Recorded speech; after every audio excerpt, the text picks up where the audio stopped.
He already won at COTA on Saturday. He starts 13th on Sunday. He is still the betting favorite to win. And if he does, he ties one of the most untouchable records in NASCAR history. This weekend at Circuit of the Americas is shaping up to be everything we hoped for, and Shane Van Gisbergen is right in the middle of all of it, with a target on his back, a tailwind of momentum, and 12 cars standing between him and history. If NASCAR runs through your veins, hit subscribe. We cover every race, every rivalry, and every moment that matters.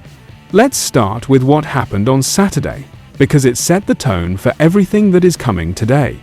Shane Van Gisbergen lined up on the front row for the O'Reilly Auto Parts Series race, and spent the opening half of the afternoon trading the lead with his JR Motorsports teammate Connor Zilisch in what looked like the preview for a straightforward SVG victory. Then, everything got complicated.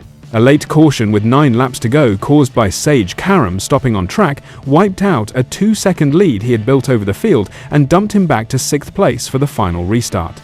For anyone else in that garage, 6th with 5 laps to go is a recovery drive for a top 5. For Van Gisbergen, it was an invitation. He swung to the inside of the track at turn 1, went deeper than anyone, and passed 5 cars in a single corner in one of the most breathtaking moves you will see all season. Sam Mayer overcooked his braking, pushed wide, and took everybody on his outside with him, and Van Gisbergen shot through the gap like it had been left there specifically for him. He crossed the line 0.78 seconds ahead of Austin Hill to take his first ever win at COTA in any NASCAR series. "I kind of sucked the 41 inches, and he took everyone out for me," he said with that trademark grin. "It's good to finally get it done, pretty flawless day." And because he is who he is, he drifted the car off the final corner to celebrate. The rugby ball over the grandstand? That, apparently, is reserved for Sundays. Now here is the situation heading into this afternoon's Cup race.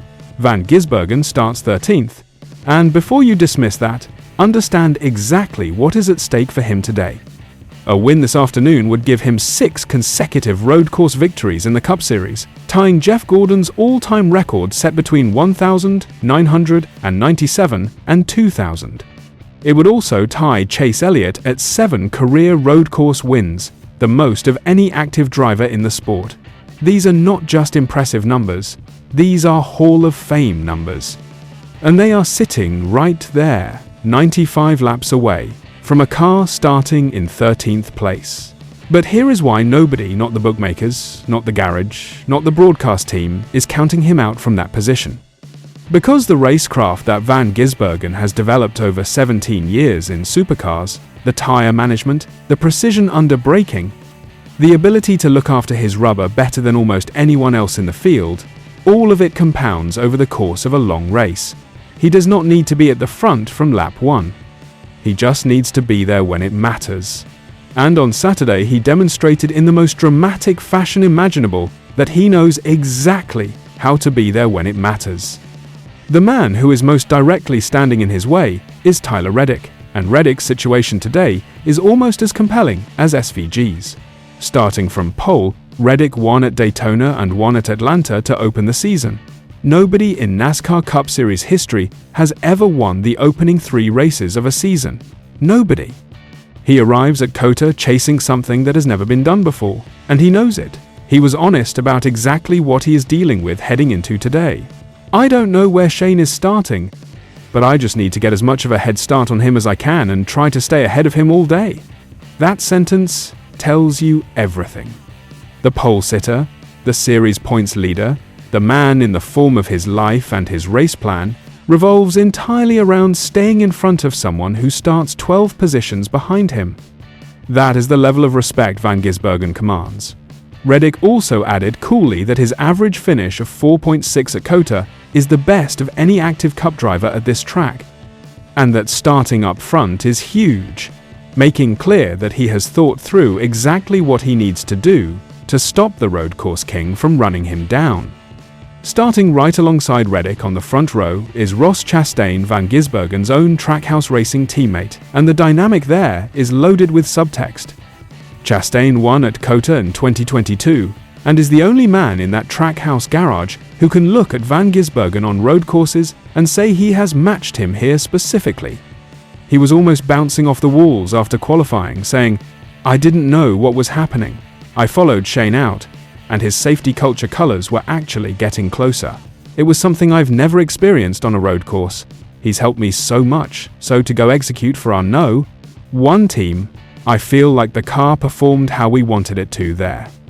Chastain also let slip that he wants to do his signature watermelon smash at the finish line again, adding, "We executed today, and it all starts today." He is not here just to hold down second place. He wants the win.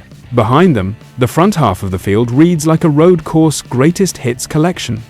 Chase Briscoe starts third, Ryan Blaney fourth, Chase Elliott fifth, and Elliott, the most winning active driver on road courses in the Cup Series, is one of the few people in this field whose road course CV actually compares to Van Gisbergen's.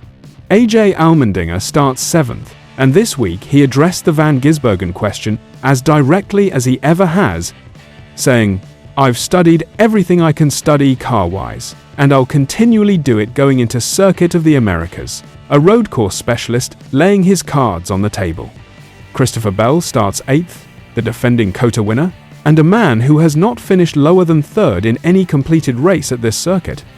He comes into today off the back of crashes at both Daytona and Atlanta that have him buried in the standings, which means he has everything to prove and nothing to lose. Even William Byron, starting 10th, has a COTA win on his record from 2024 and knows this track better than most. The one driver the preview cannot ignore is sitting directly ahead of Van Gisbergen on the starting grid in 12th, Carson Hocevar. The most polarizing man in the garage after his Atlanta antics arrives at COTA, knowing that several of the drivers he has upset most are starting right in front of him, and that on a technical road course where tempers are already running hot, the next 40 laps could get very personal very fast. Van Gisbergen, to his credit, starts one spot behind Hocevar, meaning that if things get physical at turn 1 on lap 1, it could directly affect the most important road race of his season. The subplot writes itself. Van Gisbergen himself addressed the challenge of starting 13th with characteristic calm. "I did learn a bit on Saturday. I tried some things. I wasn't driving very well earlier in the day and we lacked a bit in the car, but I can be better too. Hopefully it's worthwhile doing the O'Reilly race and, yeah, hopefully it helps tomorrow." He is treating the Saturday race as a preparation session, a 6-5 lap data gathering exercise at the track he has never conquered in the Cup Series. And Michael McDowell, who starts 6th today, delivered the line that has been doing the rounds in the garage all morning. There's no doubt he's the very best on top of his game, but he's beatable. It was a statement of defiance. It was also the same thing drivers said before Chicago, before Sonoma, before Watkins Glen, before Charlotte, before Mexico City. And Van Gisbergen won every single one of those. The Duramax Texas Grand Prix, powered by Relodyne, goes green at 3:30 p.m. ET today on Fox, and somewhere between the back half of the grid and the record books, the road course king is already working out exactly how he is going to get there. What do you think? Does Van Gisbergen come from 13th to tie Jeff Gordon's all-time record today? Or does Reddick make NASCAR history with 3 straight wins to open the season? And can anyone in that field actually stop him when the tires start going away in the closing stages? Drop your predictions in the comments. And if you enjoyed this breakdown, smash that like button and subscribe for more NASCAR news. I'll catch you in the next one.